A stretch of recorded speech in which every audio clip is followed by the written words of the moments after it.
Good morning, dear students. Welcome back to another science session. We are dealing with the fifth lesson of science, sorting materials into groups. In the previous session, we have learnt about properties of materials such as roughness, luster, and transparency. Today, we will be discussing about the remaining properties such as solubility and flotation.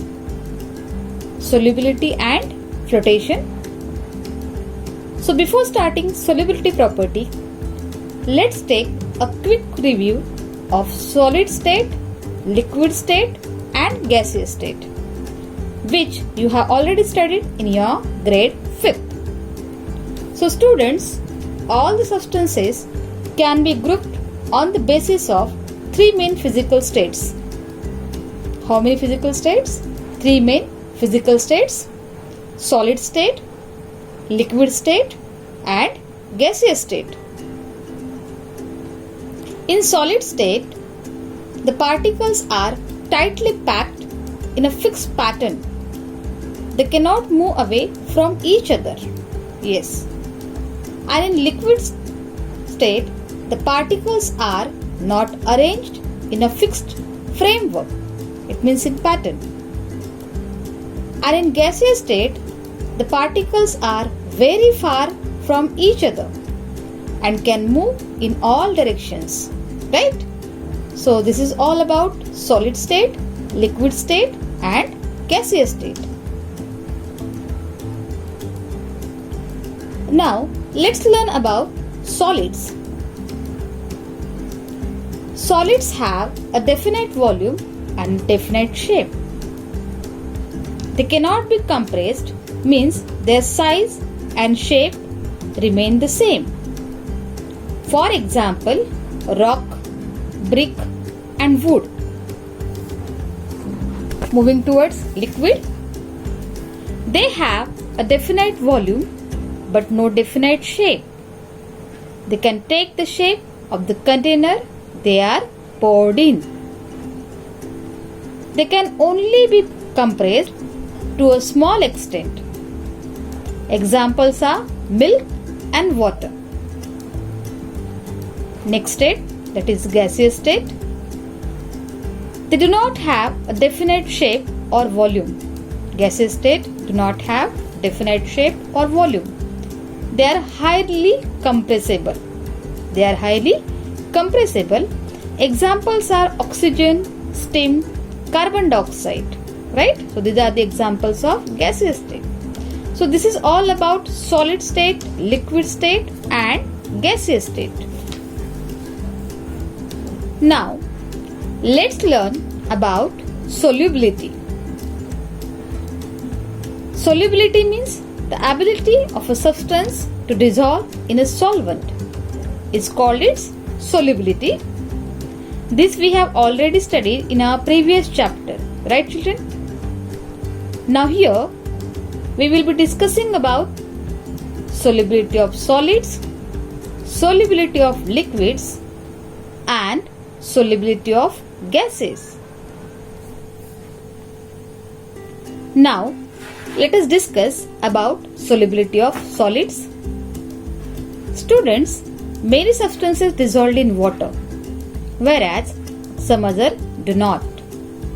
So the solid substances that dissolve in a given liquid are called soluble substances. Solid substances that dissolve in a given liquid are called soluble substances. So let us take a very common example, sugar and salt. Now moving towards insoluble substances. So solid substances that do not dissolve in a given liquid are called insoluble substances. The best example would be sand. When you put sand in water, it does not dissolve. It means it is insoluble in water and it settles at the bottom, right? Chalk powder is another example of insoluble substance. Yes, chalk powder also is another example of insoluble substance. Okay. So now let us talk about solubility of liquids. Solubility of liquids. Here we will be discussing about two terms, that is miscible liquids and immiscible liquids. Miscible liquids and immiscible liquids, very important term, children. So miscible liquids are liquids which are able to mix. Miscible liquids are liquids which are able to mix, and immiscible liquids are liquids which are unable to mix. Immiscible liquids are liquids which are unable to mix. So let's learn proper definition of miscible liquids. Definition of miscible liquids. Liquids that dissolve in a given liquid are called miscible liquids. Yes, listen children carefully. Liquids that dissolve in a given liquid, okay, are called miscible liquids. For example, honey, vinegar, alcohol mixed with water. Honey, vinegar, alcohol mixed with water. So these are miscible liquids. Okay. And immiscible liquids, liquids that do not dissolve in a given liquid are called immiscible liquids. Liquids that do not dissolve in a given liquid are called immiscible liquids. Immiscible means which are unable to mix. So for example, liquids like kerosene. For example, liquids like kerosene, cooking oil, petrol, diesel form a separate layer when mixed with water. They form a separate layer when mixed with water. Such liquids are said to be immiscible liquids. Right? So this is all about miscible liquids and immiscible liquids. Now let's learn about solubility of gases. Solubility of gases. Some gases also dissolve in water. Some gases also dissolve in water. Yes. For example, carbon dioxide and oxygen. Carbon dioxide and oxygen. Oxygen dissolved in water is used by aquatic organisms for breathing. Yes. So oxygen which is dissolved in water, it is used by aquatic organisms for breathing. Aerated drinks have carbon dioxide dissolved in them. Carbon dioxide dissolves so well in water and it reacts and forms carbonic acid. Yes, carbon dioxide reacts with water and forms carbonic acid, which is the primary cause behind the fizz of cold drinks and which adds an acidic flavor. Right? But the gases such as hydrogen, helium and nitrogen do not dissolve in water. Yes, listen children. The gases such as hydrogen, helium and nitrogen, they do not dissolve in water.